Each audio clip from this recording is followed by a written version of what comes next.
الحمد للہ رب العالمین وبہ نستعین والصلاة والسلام علی رسولہ الکریم اما بعد اعوذ باللہ من الشیطان الرجیم بسم اللہ الرحمن الرحیم اقرأ باسم ربک الذی خلق خلق الانسان من علق اقرأ وربک الاکرم الذی علم بالقلم صدق اللہ العظیم۔ بزرگان محترم، انسان کے زندہ رہنے کے لیے کھانا، پانی اور ہوا، یہ تین چیزیں بنیادی حیثیت رکھتی ہیں۔ اس کے بغیر دن دو دن، ہفتہ دو ہفتہ آدمی زندہ رہ سکتا ہے، بصورت دیگر اس کو موت سے گزرنا پڑے گا۔ جس قدر انسان کے زندہ رہنے کے لیے ان چیزوں یعنی پانی، خوراک اور ہوا، ان کا ہونا ضروری ہے، انسانی زندگی میں شعور، عقل و فہم کی دنیا آباد کرنے کے لیے اتنا ہی زیادہ علم ضروری ہے۔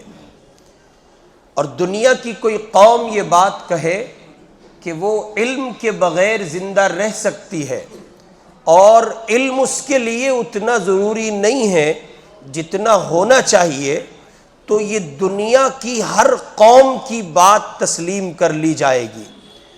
لیکن ایک مسلمان اگر یہ بات کہتا ہے کہ اس کے لیے تعلیم ضروری نہیں ہے، اس کے بچوں کے لیے تعلیم ضروری نہیں ہے، اور اس کا تعلق علم سے اس درجے کا نہیں ہے جس درجے کا ہونا چاہیے، یا جس درجے علم مطلوب ہے وہ اپنے لیے علم کو اس درجے نہیں پاتا، اس صورت میں دنیا کی ہر قوم کی یہ بات تسلیم کر لی جائے گی، لیکن مسلمان ذات کی بنیاد پر، مسلمان بندے کی بنیاد پر یہ بات تسلیم نہیں کی جائے گی، اس لیے کہ مسلمان کی وجود کی ابتدا ہی گویا علم سے ہے۔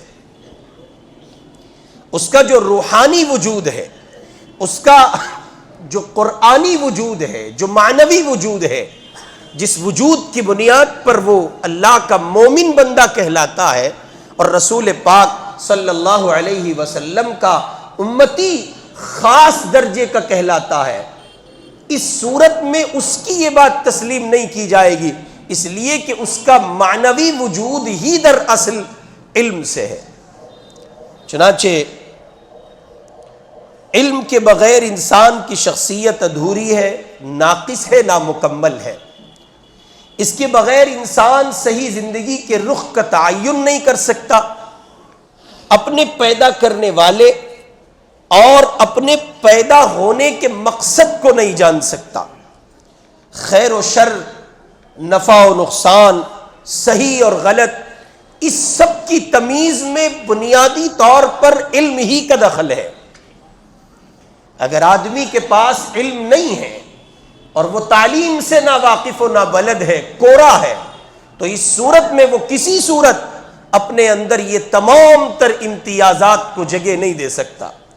وہ نہیں جان سکتا کہ اس کے پاس جس شے سے، جس ماحول سے، جس راہ سے وہ گزر رہا ہے، وہ خیر کی راہ سے گزر رہا ہے، شر کی راہ سے گزر رہا ہے، وہ منفعت کی راہ سے گزر رہا ہے یا مضرت کی راہ سے گزر رہا ہے۔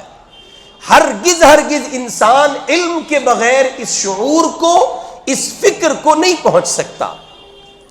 سو لازم ہے، ضروری ہے کہ ہم اور آپ اپنے اندر علمی شعور پیدا کریں۔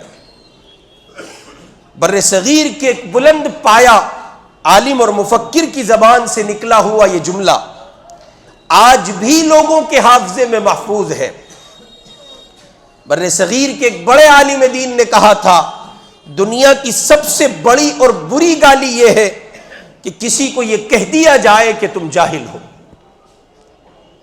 انسان ہزار گالیاں سہتا اور سنتا ہے، لیکن اس سے بڑی گالی کسی کے لیے نہیں ہو سکتی کہ کسی کو یوں کہہ کر کے کوئی مخاطب کرے عدم علم کی وجہ سے کہ آپ جاہل ہیں، آپ کے پلے علم نہیں ہے۔ گویا ایک ایسی گالی آپ کو دے دی گئی ہے جس نے آپ کے وجود کو بے معنی کر دیا۔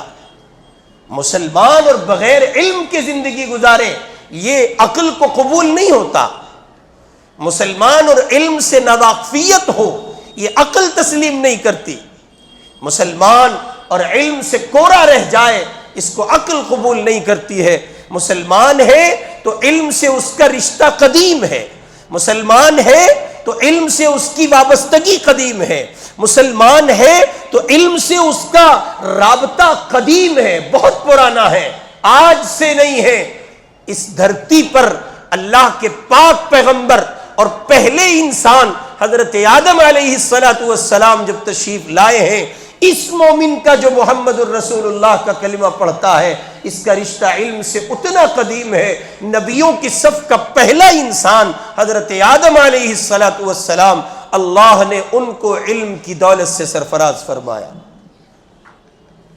اس واسطے اس سے بڑھ کر کوئی گالی نہیں ہو سکتی کہ کسی کو یہ کہا جائے کہ تمہارے اور جانور کے درمیان کوئی زیادہ فرق نہیں ہے۔ جاہل اپنے جہل کی بنیاد پر کچھ بھی کر سکتا ہے، اس لیے کہ اس کے اندر خیر و شر، بھلے اور برے کی کوئی تمیز باقی نہیں رہتی۔ دنیا میں اسلام واحد مذہب ہے جس نے علم کو سب سے اعلیٰ اور عرفہ مقام عطا کیا، اور اس سلسلے میں اس کے دروازے سب کے لیے کھلے ہیں، اور اس نے صاف لفظوں میں اعلان کیا ہے هل يستوي الذين يعلمون والذين لا يعلمون۔ قرآن مجید کا اعلان ہے، پڑھے لکھے اور ان پڑھ برابر نہیں ہو سکتے۔ عالم یعنی جاننے والے اور جاہل یعنی نہ جاننے والے، یہ برابر نہیں ہو سکتے۔ ہرگز یہ نہیں کہا جا سکتا کہ صاحب یہ عالم ہے اور یہ جاہل ہے اور یہ دونوں یکساں ہیں۔ فرق مرتبے مراتب کا کوئی لحاظ ان میں نہیں ہے، ہرگز نہیں، بلکہ یہ تسلیم کیا جائے گا کہ ایک آدمی اگر عالم ہے یعنی جاننے والا ہے، اور دوسرا بندہ عالم نہیں ہے یعنی ان پڑھ ہے، اور وہ نہیں جاننے والے لوگوں میں اس کا شمار ہوتا ہے، تو اب یہ دونوں لوگ برابر نہیں ہیں۔ هل يستوي الذين يعلمون والذين لا يعلمون۔ اس لیے مذہب اسلام نے اس سلسلے میں ایک آفاقی تصور پیش کیا، اپنا اعلان پیش کیا، هل يستوي الذين يعلمون والذين لا يعلمون، یہ اپنا ایک پیغام پیش کیا۔ اور اس کے بعد مکہ مکرمہ کی سرزمین پر رسول اکرم صلی اللہ علیہ وسلم نے اس نازک ترین ماحول میں، جب آپ یہ سمجھیں کہ عقل اس کا تقاضا نہیں کرتی ہے کہ کیا رسول اللہ مانگ رہے ہیں اور کیا ان کو لینا چاہیے تھا، آپ نے علم کو ترجیح دی ہے اور علمی سلسلے میں مذاکرات کو آگے بڑھایا ہے۔ چنانچہ آپ دیکھیں مذہب اسلام نے اس تصور کو اتنا عام کیا ہے کہ ماں کی گود سے لے کے اس زمین کی گود یعنی قبر تک اس سفر کو جاری رکھا ہے، اور یہ بات پیش کر دی گئی کہ علم سیکھنے کی کوئی عمر نہیں ہے، علم سیکھنے کا کوئی خاص وقت نہیں ہے۔ آدمی زندگی کے ہر اسٹیج پر طالب علم ہو سکتا ہے، آدمی زندگی کے ہر اسٹیج پر علم سیکھ سکتا ہے، اور اس کو سیکھنا چاہیے، اس لیے کہ علم سے کنارہ کش رہنے والی قومیں کبھی ترقی نہیں کرتی اور کبھی ان کو فلاح و بہبود تک نہیں پہنچایا جاتا۔ آپ غور کیجئے، جناب رسول پاک صلی اللہ علیہ وسلم کی بعثت کس وقت اور کس ماحول میں ہوئی؟ مکہ مکرمہ کی سرزمین کے حالات کیا تھے؟ اس زمانے میں آپ کو نبی آخر کے طور پر مبعوث کیا گیا، تاج نبوت آپ کے سر پر رکھا گیا، اور کون سی برائی، کون سی بدعقیدگی، کون سی جہالت، کون سا ظلم، کس درجے کی سفاکی اور درندگی اس سماج اور معاشرے میں نہیں پائی جاتی تھی۔ اس زمانے کو زمانے جاہلیت کا نام بلا وجہ نہیں دیا گیا، آخر وہاں کچھ تھا اس لیے زمانے جاہلیت اس کو کہا گیا ہے۔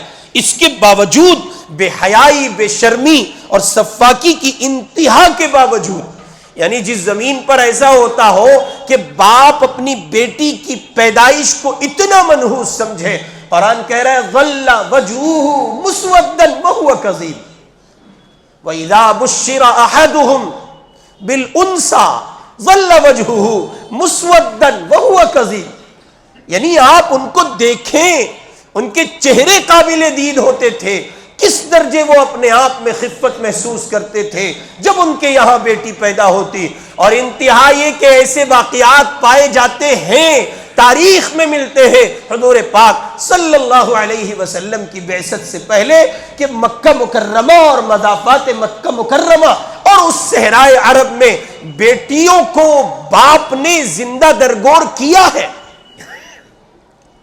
اس نوع کے واقعات بآسانی اس تاریخ میں آپ کو پڑھنے کو مل جائیں گے کہ اس تاریخ کے لوگ اپنی اولاد میں بیٹیوں کو پیدا ہونا منحوس سمجھتے تھے اور ان کو زندہ زمین میں دفن کر دیا کرتے تھے۔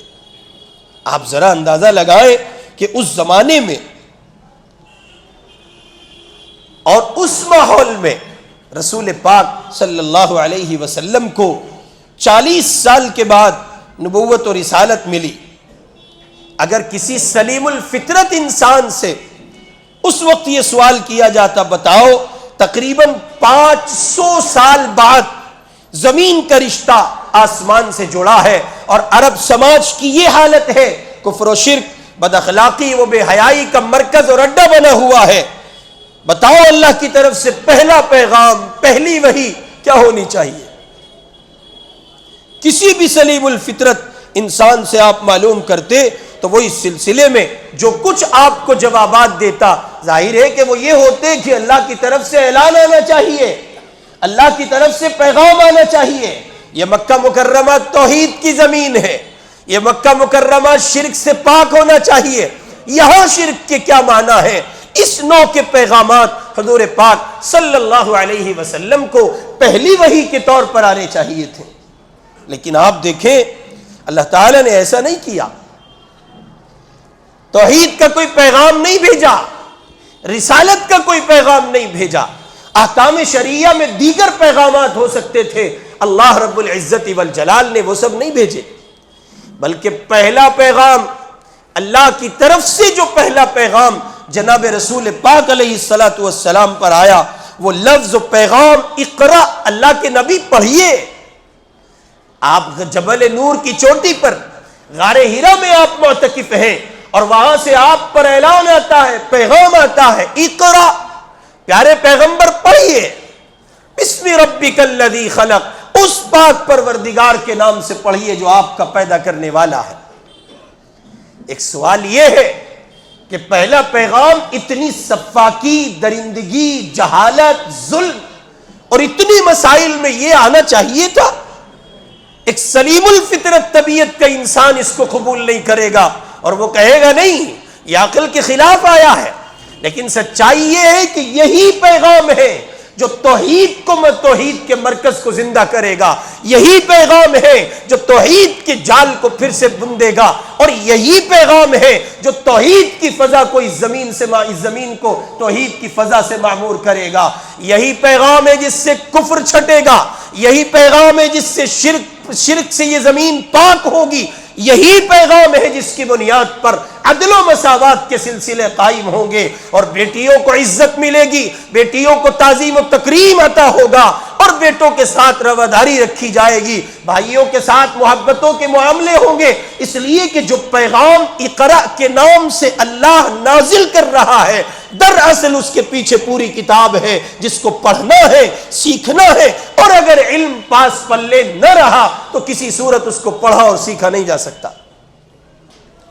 اس لیے مذہب اسلام نے پہلے دن سے اس پر کہیے کہ اشارہ دیا اور صاف لفظوں میں کہا، اقرأ بسم ربک الذی خلق خلق الانسان من علق۔ اس لیے میرے بھائی، اسلام نے علم کا جو آفاقی تصور دیا اور اس کے وسعت کے دائرے کو جو ماں کی گود سے لے کے قبر تک عام کیا، دنیا کے کسی مذہب نے علم کو یہ وسعت عطا نہیں کی ہے۔ آج دنیا جہان کی قومیں اگر اپنا دم بھرتی ہیں اور کہتی ہیں کہ جناب من ہمارے پاس علم کا تصور بہت پہلے سے تھا، وہ جھوٹ بولتی ہیں۔ مذہب اسلام کی تعلیمات کو چوری کیا گیا۔ پورا یورپ، پورا امریکہ اور پورا جزیرہ یورپ اور پوری دنیا یورپ جو آج اپنے آپ میں علم کے ٹھیکیدار بنتے ہیں، زمین کے سب سے بڑے سارق ہیں، سب سے بڑے چور ہیں۔ پوری علمی اسلامی دنیا کو انہوں نے چرایا ہے اور اپنا ٹھپا لگا کر دنیا میں اپنے آپ کو اہل علم کی صف میں لا کر کھڑا کیا ہے۔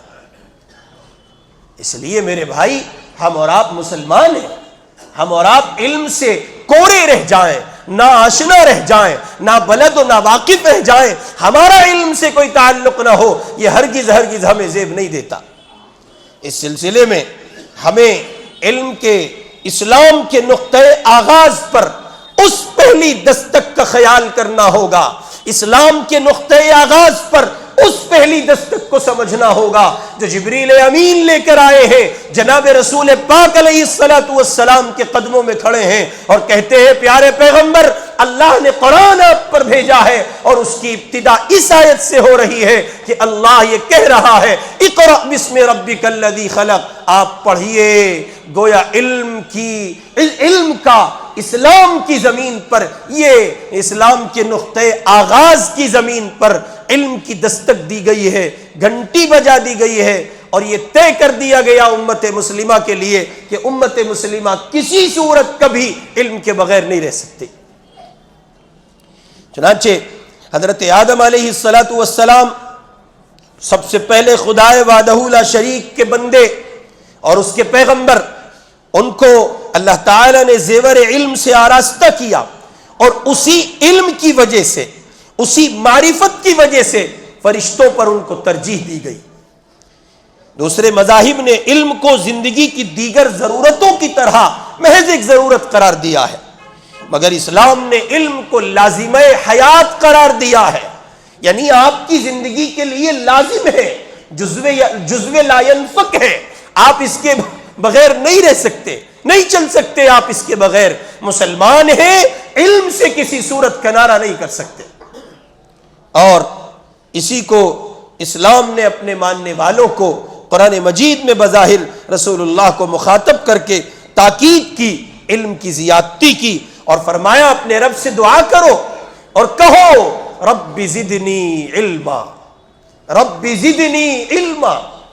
یہ خطاب گرچہ رسول پاک علیہ السلام کو ہے، لیکن ان کے واسطے سے، ان کے صدقے میں کل امت مسلمہ کو خطاب کیا گیا ہے کہ کوئی امت مسلمہ اپنے لیے علم کی زیادتی کی دعائیں مانگے۔ اس لیے میرے بھائی، ہم اور آپ بحیثیت مسلمان اس پہلو کو سمجھیں کہ ہماری اور آپ کی زندگی میں علم کس درجے ہے، پھر ہماری آپ کی اولادوں کی زندگی میں علم کس درجے ہے۔ ایک باپ کے لیے اس سے زیادہ مرنا نہیں ہو سکتا، اور ایک باپ کے لیے اس سے زیادہ تباہ کن گھڑی نہیں ہو سکتی، ایک باپ کے لیے اس سے زیادہ جہالت اور اس سے زیادہ درندگی اور سفاکی نہیں ہو سکتی کہ اس کے رہتے ہوئے اس کی اولاد علم سے ناآشنا رہ جائے۔ مکہ مکرمہ کی سرزمین پر اسلام کے آغاز کے وقت میں آپ علیہ السلام نے حصول علم و تربیت کے لیے دار ارقم کو اس لیے خاص کیا تھا، محققین و ماہرین نے لکھا ہے انتخاب الہامی تھا۔ دار ارقم یعنی حضرت ارقم کا جو مکان تھا، اس کا محل وقوع کچھ ایسا تھا کہ وہ پہاڑ کے دامن میں اس نو پر واقع تھا کہ اس کی بناوٹ اور حیت کچھ اس طرح کی تھی کہ اندر کے لوگ باہر کے لوگوں کی نقل و حرکت سے واقف رہتے، اور نہ باہر کے لوگوں کو یہ اندازہ ہوتا کہ اندر کیا کچھ ہو رہا ہے۔ یعنی حضور پاک علیہ السلام نے مکہ مکرمہ میں علم کے اس سلسلے کو جاری کر دیا تھا۔ آپ چاہتے تو کھلے آسمان تلے جس طرح آپ توحید کی دعوت دے رہے تھے، اسی طرح اس دعوتی سلسلے کو باقی رکھا جاتا، لیکن اس میں پختگی لانے کے لیے، اس کو راسخ کرنے کے لیے، اس کو قلب کی زمین پر جمع دینے کے لیے ضروری تھا ایک ایسی نشست گاہ ہو، ایک ایسی خلوت گاہ ہو، ایک ایسا مکان ہو جہاں علم کے زیور سے مزید پختگی لائی جا سکے اور ان کو مزید باب علوم پڑھائے جا سکیں اور ابواب علم ان پر کھولا جا سکے اور مزید ان پر شریعت و سنت کے احکامات واضح کیے جا سکیں، اس کے لیے ضروری تھا ایک ایسی جگہ ہوتی جہاں حضور پاک علیہ الصلوۃ والسلام اپنے اصحاب کو علم و تربیت کے لیے جمع فرماتے۔ اس کے لیے دار ارقم مکان جو حضرات صحابہ اکرام رضوان اللہ علیہم اجمعین کے لیے مکہ مکرمہ کی سرزمین پر پہلی علم و دانشگاہ تھی۔ یہی وجہ تھی کہ حضرت حمزہ رضی اللہ تعالی عنہ نے حضرت عمر رضی اللہ عنہ کے آنے کو، جو اس وقت مسلمان نہیں ہوئے تھے، دروازے کے اوٹ اور سوراخ سے دیکھ لیا تھا، وہ پیچھے سے دیکھ چکے تھے اور حضور اکرم صلی اللہ علیہ وسلم کو اطلاع دی تھی۔ دار ارقم کے محل وقوع اور دعوت اسلام کے اس لیے اس انتخاب پر مستقل کتابیں لوگوں نے لکھی ہیں۔ ایک ایسا مکان جہاں اندر کی ایکٹیویٹیز باہر کے لوگوں پر ظاہر نہ ہو۔ آخر کیا مقصد تھا؟ حضور پاک علیہ الصلوۃ والسلام نے اس بات کو اپنے اصحاب کے لیے ضروری سمجھا کہ ان کو علم کے زیور سے آراستہ کیا جائے اور اس کے لیے خصوصی دانشگاہ ہو۔ چنانچہ یہی ہوا۔ مکہ مکرمہ کا لٹا پٹا یہ قافلہ جب مدینے پہنچا تو آپ نے جہاں عبادت کے لیے ضروری سمجھا کہ آپ نے مسجد نبوی کی تعمیر فرمائی، اسی مسجد نبوی میں ایک صفے کو جو چبوترا تھا خاص کیا گیا علم کی تحصیل کے لیے کہ میرے صحابہ یہاں جمع ہوں گے اور رسول اللہ صلی اللہ علیہ وسلم اس زمین کے معلم اول قرار پائے اور آپ کے صحابہ متعلمین قرار پائے۔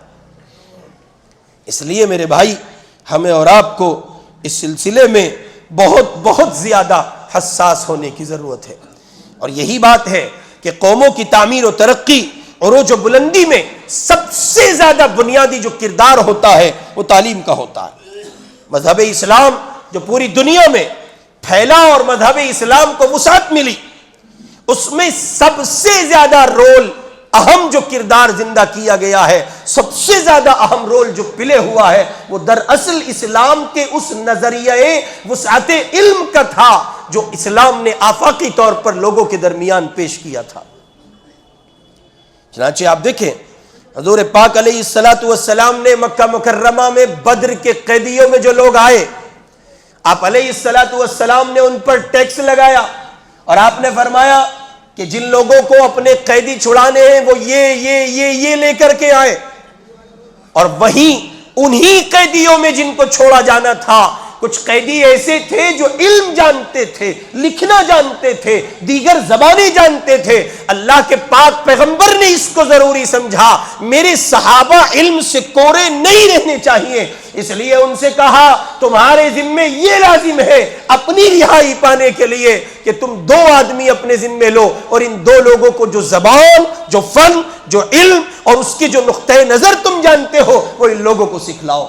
محض اس بنیاد پر علم اتنا ضروری سمجھا گیا کہ حضرات صحابہ اکرام میں کمزور درجے کے صحابی، حضور نے فرمایا نکاح کیوں نہیں کر لیتے؟ انہوں نے کہا اللہ کے رسول میرے پاس مہر کی ادائیگی کے لیے کچھ نہیں ہے۔ فرمایا تم کو فلاں صورت یاد نہیں ہے؟ کہا جی یاد ہے۔ کہا ٹھیک ہے پھر اسی صورت کو مہر بناؤ، اپنی شریک حیات کو سکھا دینا، یہی مہر ہوگا۔ یہ علم کو ضروری سمجھنا تھا اور علم کو فوقیت دینا تھا، علم کو ترجیح دینا تھا، اس لیے رسول پاک علیہ الصلوۃ والسلام نے ایسی نادر مثالیں چھوڑی ہیں۔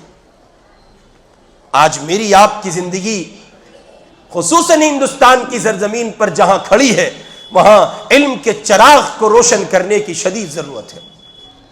آپ اس کو اپنے لیے لازم سمجھے کہ آپ کے بچے وہ ایک لمحے کے لیے کسی گھڑی کے لیے بھی ایسے محتاج و نادار بن کر نہ وقت گزاریں کہ وہ کسی علم و دانشگاہ سے وابستہ نہ ہو۔ اپنے بچوں کو اعلیٰ سے اعلیٰ تعلیم دلائیے، بھوکے رہیے، فاقے کیجئے، کم کھائیے، اچھا نہ کھائیے، کچھ کمزور کھا لیجئے۔ یاد رکھیے کھا کر زندگی گزارنا یہ شعور والی قوموں کا کام نہیں ہوتا ہے۔ ہاں کھانا پینا تب اچھا لگتا ہے جب آپ کی نسلوں کے تعلیم، آپ کی نسلوں کے مستقبل کو تعلیم کے زیور سے آراستہ کیا جا رہا ہو۔ اس لیے اس بات کی کوشش کیجیے کہ آپ کے بچے علم دین سے بھی واقفیت حاصل کرے اور علم دنیا سے بھی واقفیت حاصل کرے، اور عصری اور دینی دونوں علوم کا سنگم ہو آپ کے بچے۔ ایک طرف آپ کا بیٹا حافظ قرآن ہو تو لازم ہے کہ اسی وقت اس کو ڈاکٹر ہونا چاہیے، تاکہ وہ مریض کو میڈیسن لکھتے ہوئے، دوائیاں تجویز کرتے ہوئے قرآن کا پیغام پڑھ کر سناتا ہو۔ وَإِذَا مَرِضْتُ فَهُوَ يَشْفِينِ، وہ تسلی دیتا ہو اللہ کے قرآن کی بیس پر، بیماری اس نے دی ہے، شفا بھی وہی دے گا۔ کیا ہماری سرزمین پر ایسے بچوں کا وجود ضروری نہیں ہے کہ جو اپنے آپ میں عالم دین بھی ہو، وقت کے مفتی بھی ہو اور وقت کے لائر بھی ہو؟ کتنے احساس کی بات ہے کہ ہماری زمین پر دلی جیسے شہر میں اسلامک اسکول کا نظام نہیں ہے۔ بڑے بڑے محلات بناتے ہیں، برادریوں کے چودھری بنتے ہیں، اور جناب من کہیے کہ موٹی موٹی رقموں کا پیسہ لٹاتے، اور پھر میں بولتا ہوں تو لوگ کہتے ہیں کہ تو بہت آگے بڑھ جاتا ہے۔ میں غلط نہیں کہتا، اللہ کی قسم سیلم پور کی سرزمین پر جتنا پیسہ تم نیتاؤں کی خوشامدی میں اڑاتے ہو، اگر اس پیسے کو اکٹھا کر کے جتنے تم الیکشن کے نام پہ برباد کرتے ہو، تم نے اپنی قوم کے لیے اسکول تیار کیے ہوتے، انسٹیٹیوٹ تیار کیے ہوتے، تعلیم کے جوہر اور مرکز تیار کیے ہوتے، تو آج اس زمین پر وہ جہالت نہ ہوتی جو آج دیکھنے کو ملتی ہے۔ آخر کیوں؟ اس لیے کہ آپ نے اس کو ضروری نہیں سمجھا۔ بہت معذرت کے ساتھ اللہ کے بندو، ہوش کے ناخن لو، اپنی قوم میں پڑھے لکھے لوگ پیدا کرو، ان پڑھوں، جاہلوں، گواروں اور ابلغوں اور بے وقوفوں اور احمقوں کو اپنی لیڈرشپ دو گی تو یہی ہوگا۔ تمہارے لیڈر جاہل ہوتے ہیں، ان کے پاس علم نہیں ہے، نہ دین کا علم ہے نہ دنیا کا علم ہے، اسی لیے وہ اپنے دین کا سودا کرتے ہیں، مذہب کا سودا کرتے ہیں، غیر مسلموں کے ساتھ رواداری میں اتنی آگے بڑھ جاتے ہیں کہ انہیں پتہ ہی نہیں ہوتا اسلام چلا گیا کہ باقی رہ گیا۔ پڑھے لکھے لوگوں کو اپنے لیے انتخاب کرو، ضرورت سمجھو اس بات کی کہ پڑھا لکھا ہونا ضروری ہے، فرض کے درجے میں، فاقے کرو، بھوکے مرو، آدھی روٹی کھاؤ۔ اس زمین پر ایک قوم بستی ہے جس کو دلت کہا جاتا ہے، دلتوں کے پچھلے 50 سال پہلے کے حالات آپ اٹھائیں، وہی دلت کسی برہمن کے اور کسی بڑی جاتی کے آدمی کے پاس سے نہیں گزر سکتا تھا۔ آپ پاس سے گزرنے کی بات کرتے ہیں، گلی محلے سے نہیں گزر سکتا تھا۔ آج وہی دلت سماج ہے، علم کی بنیاد پر اٹھا ہے، مجال ہے، بڑے سے بڑا آدمی آفیسر ہونے کی وجہ سے اور علم سے آراستہ ہونے کی وجہ سے دور سے کھڑے ہو کے سیلیوٹ کرتا ہے۔ آخر کیا ہے؟ کس نے اس کو ممتاز کیا ہے؟ علم نے ممتاز کیا۔ اس لیے میرے بھائی، ضرورت ہے اس بات کی کہ علم کے زیور سے ہم اپنے بچوں کو آراستہ کریں۔ اس کے لیے اسلامک اسکول کا قیام بہت ضروری ہے، اور یہ کوئی مشکل کام نہیں ہے، یہ مشکل کام نہیں ہے۔ چند ایک دانشور لوگ اٹھے اور اس سلسلے میں توجہ دیں تو یہ آسان ہو جائے گا۔ اور میں اس کو کہا کرتا ہوں کہ یہ مسجدوں کے پلیٹ فارم سے ہونا چاہیے۔ پھر آگ لگتی ہے لوگوں کو، بڑی بڑی مسجدیں بنائے بیٹھے ہیں اور اس پر ٹھیکیدار بنے، متولی اور صدر بن کر، جیسے ان کے باپ کی اجارہ داری ہو۔ قوم کا پیسہ ہے، کمبخت سوائے 5 نمازوں اور 2 ہفتے میں 1 جمعے اور سال میں 2 عیدین کی نماز کے کچھ مسجدوں میں نہیں کرتے۔ کیا رسول اللہ کی مسجد ایسی تھی؟ نہیں تھی رسول اللہ کی مسجد ایسی۔ اسی مسجد میں حضور پاک کے صحابہ 24 گھنٹے علم سیکھتے تھے، صفہ کا چبوترا آباد رہتا تھا۔ لیکن رونا یہ ہے کہ کمان جوہلا کے ہاتھ میں ہے، کوڑے ان پڑھ جاہل کمبخت گوار قسم کے لوگوں کے ہاتھ میں کمان ہے، اور نتائج آپ دیکھیں کیا ہونا ہے اس کا، یہی ہونا ہے جو ہو رہا ہے۔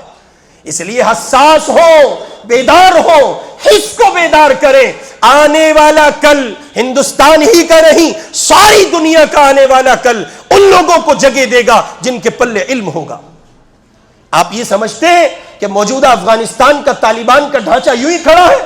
اللہ کی قسم 20 سال خاموشی کے ان لوگوں نے گزارے ہیں، پہاڑ کی کوہ میں چھپ گئے، امریکہ بم برساتا ہے اور وہ اللہ کے بندے پہاڑ کی کوہ میں، دامن میں، نشیب کے علاقے میں اپنے بچوں کو تعلیم سے آراستہ کر رہے تھے۔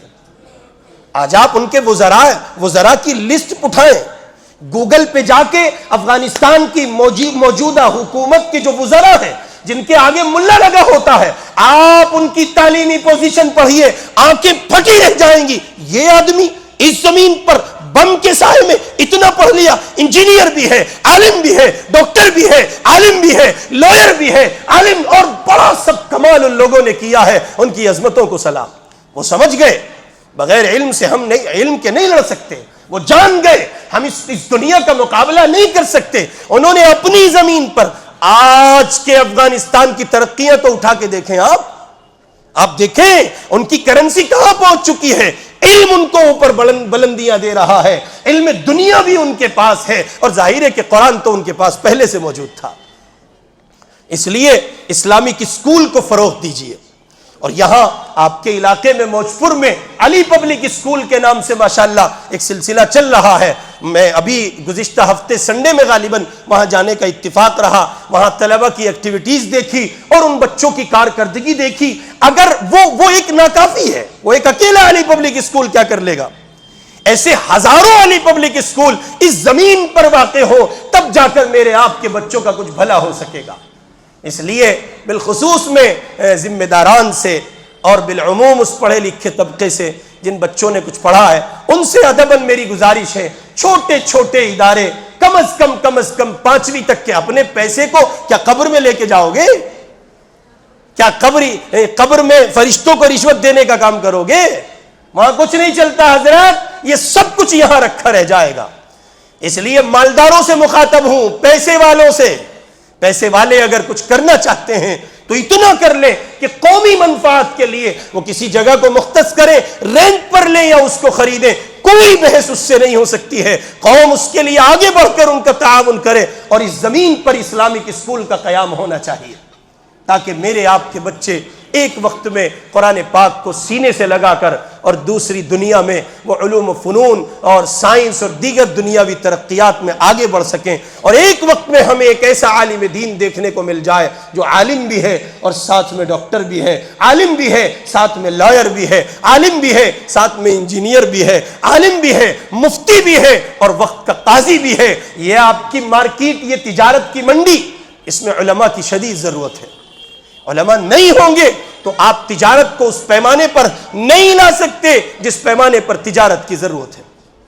اس واسطے حساس ہو اور قرآن کی اس آیت کو بالخصوص سامنے رکھیں، هل يستوي الذين يعلمون والذين لا يعلمون۔ پڑھے لکھے اور ان پڑھ برابر نہیں ہو سکتے، اور اس کے لیے ایڈوائز کر رہا ہوں آپ کو، سفر کریں گجرات کا، سفر کریں ساؤتھ کے علاقوں کا۔ میں بلا وجہ نہیں رو رہا تھا ابھی یہ رونا کہ اتنی بڑی بڑی مسجدیں، میاں ساؤتھ کی بعضی مسجدوں میں مسجد کے کیمپس میں IAS IPS کی تیاریاں ہو رہی ہیں، جا کے دیکھیں چنئی میں آپ کو ایڈریس دیتا ہوں، مسجد میں IAS IPS کی تیاریاں ہو رہی ہیں۔ اس کا مطلب یہ کہ کرنے والے اس دور میں بڑا کام کر رہے ہیں، یہ تو ہم ہیں۔ معاف کیجئے گا، دلی کا مسلمان جتنی توجہ کھانے پر صرف کرتا ہے، الامان الحفیظ، یہ ایک تلخ سچائی ہے، کڑوی بات ہے، آپ اسے قبول کریں نہ کریں، لیکن یہ ہے۔ یہاں سے چلیں آپ اپنی سیلم پور ریڈ لائٹ سے اور وہاں موجپور تک چلے جائیں اور دیکھیں آپ کس قدر کھانے پر صرف ہے بھائی، کھانا اور کھانا اور کھانا اور کھانا، کچھ نہیں سوائے کھانے کے ہے کیا اپنے پاس؟